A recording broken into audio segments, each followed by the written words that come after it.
যে মাদ্রাসার স্টুডেন্টরাও আজকাল ড্রাগস নেয়।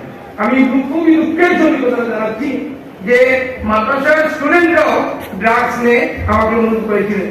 সেদিন থেকে আমি প্রতিজ্ঞা করেছিলাম যে আস্তে আস্তে আস্তে আস্তে আস্তে আমরা সিভিল সোসাইটি নাম ধরে একটা সংগঠন করে আমরা বদরপুর থেকে শুরু করে বিভিন্ন জায়গায় গত এক বছর আমরা অনুষ্ঠান বিভিন্ন সভা সমিতি করেছি এবং এটা ড্রাগস নির্মূলীকরণের বিন্দু। তো আমি আজকে ওলামায়ে কেরাম এখানে আছেন, বিনীতভাবে একটা অনুরোধ জানাচ্ছি আর সঙ্গে একটা অনুরোধ জানাচ্ছি, বিশেষ করে যারা সম্ভব ওলামায়ে কেরামের পক্ষে আমাদের বিভিন্ন মসজিদ মাদ্রাসা ঈদগাহ থেকে শুরু করে আমি অন্যান্য সবাই যেখানে মন্দির মসজিদের সঙ্গে জড়িত লোকেরা ছিলেন সেখানে আমি বলেছি যে আজকাল দেখা যায় আমাদের সমাজে এই যে লোকরা, এই যে মানুষ যারা ড্রাগস এডিক্টেড এবং যারা ড্রাগস ব্যবসা করে সেই সব লোকদের সমাজে খুব বেশি আপ্যায়ন করা হয়।